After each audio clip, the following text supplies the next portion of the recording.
Assalamualaikum warahmatullahi wabarakatuh. Salam Malaysia Madani.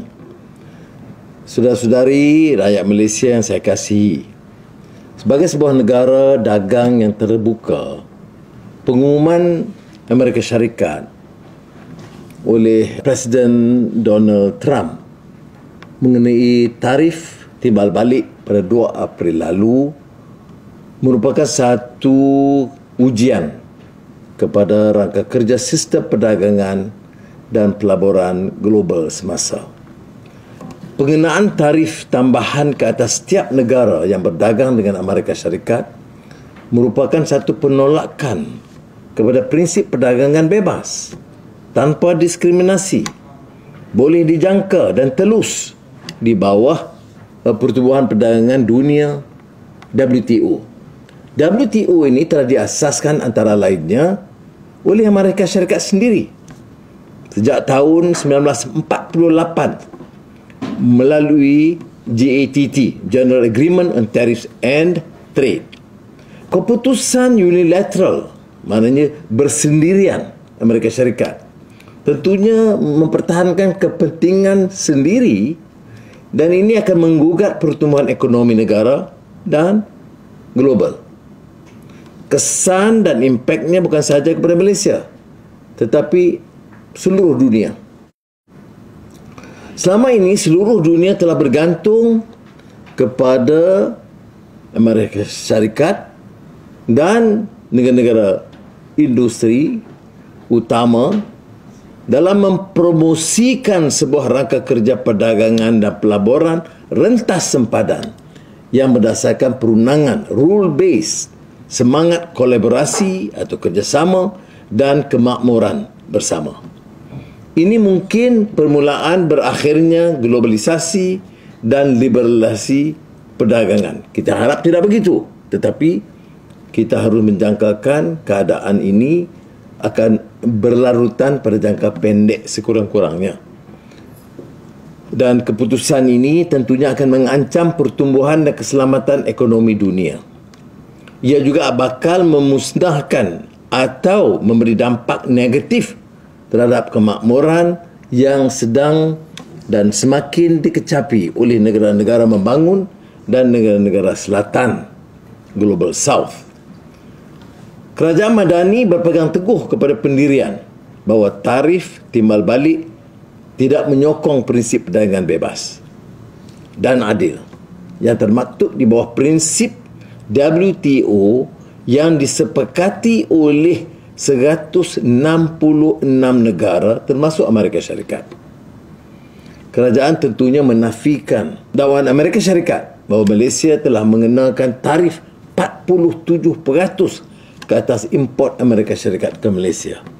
Asas pengiraan tarif ini tidak tepat dan Malaysia sedang mendapatkan penjelasan mengenai pengiraan ini kerana ia akan mengakibatkan Malaysia dikenakan tarif timbal balas pada kadar 24% seperti yang diumumkan. Tentunya relatif lebih rendah ketimbang negara-negara ASEAN, melainkan Filipina dan Singapura. Dalam semangat mengekalkan hubungan positif dan progresif dengan semua rakan dagang, kerajaan Malaysia akan terus bekerjasama dengan Amerika Syarikat dan telah memulakan beberapa sesi perbincangan dengan tokoh-tokoh utama kerana kita harus mencari penyelesaian yang boleh diterima oleh kedua-dua pihak, pendekatan yang adil dalam isu tarif timbal balik ini. Sekiranya tarif 24% itu dilaksanakan, tentu sekali ekonomi dan unjuran pertumbuhan KDNK 2025 yang kita umumkan sebanyak 4.5 hingga 5.5% terpaksa dikaji semula. Dan impak ini akan lebih jelas setelah kita dapat maklumat yang terperinci. Kita tidak boleh terlalu gopoh kerana belum ada kepastian dan rundingan masih diteruskan. Tetapi kita harus dapat maklumat tentang garis masa pelaksanaan, kadar tarif, liputan produk, apa yang dikecualikan dan apa yang dikenakan, dan ini akan diuruskan melalui rundingan di antara Malaysia dan Amerika Syarikat. Malah yang telah saya kembangkan dan telah berunding dengan teman-teman kita di negara ASEAN, mendapat pendekatan bersama ASEAN dalam mempertahankan hak dan kepentingan ekonomi rantau dan negara masing-masing. Kerajaan tidak mengunjurkan kemelesetan atau kelembaban ekonomi, tetapi kita harus waspada dan memperinci kesan sampingan, dan kita akan mengambil langkah-langkah tambahan untuk menjana pertumbuhan dalaman, kekuatan domestik yang tentunya akan disokong oleh perbelanjaan isi rumah yang berdaya tahan, pelaburan domestik yang kukuh, pelancongan yang lebih segar, dan pelaksanaan berkesan, cepat, cekap, mengelakkan ketirisan, keborosan dan rasuah dalam melaksanakan plan induk negara. Alhamdulillah, asas ekonomi kita telah diperkukuh dan ini lebih mampu mengarungi cabaran dengan kekuatan dan ketersediaan. Beberapa langkah awal ini termasuk menangani impak tarif, termasuk seperti yang saya sebut tadi, penubuhan Pusat Tindakan Geoekonomi Nasional, National Geoeconomic Command Center, yang saya akan pengurusikan sendiri, dan MITI sebagai sekretariat. Kajian ini akan melihat aspek dan kesan atau dampak tarif ke beberapa sektor, terutama yang melibatkan ekspor ke Amerika Syarikat. Mesyuarat yang pertama telah diadakan dengan penyertaan rakan-rakan jemaah menteri dan pakar-pakar dalam kerajaan dan juga sektor swasta.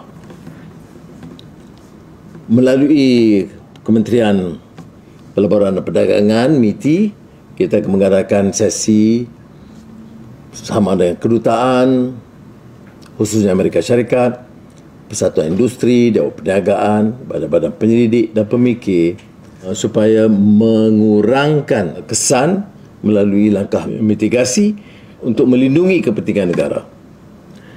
Minggu ini, Trimiti juga akan mengadakan mesyuarat talian dengan Menteri Ekonomi ASEAN supaya dapat menyiapkan satu respon yang selaras di peringkat ASEAN.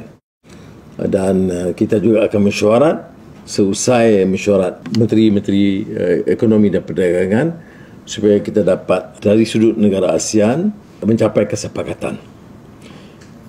Saudara-saudari, seperti yang kita tahu bahawa ASEAN harus kekal sebagai hub aman ekonomi yang stabil. Dan untuk itu, kerjasama dan persefahaman di antara ASEAN harus kita tingkatkan. InsyaAllah, kerajaan Madani akan mengutamakan kepentingan Malaysia, rakyat dan perniagaan dan pengekspor dan pelancongan negara ini.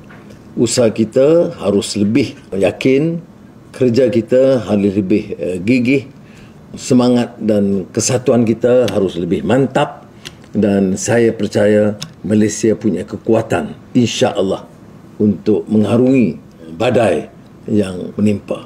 Terima kasih. Wassalamualaikum warahmatullahi wabarakatuh.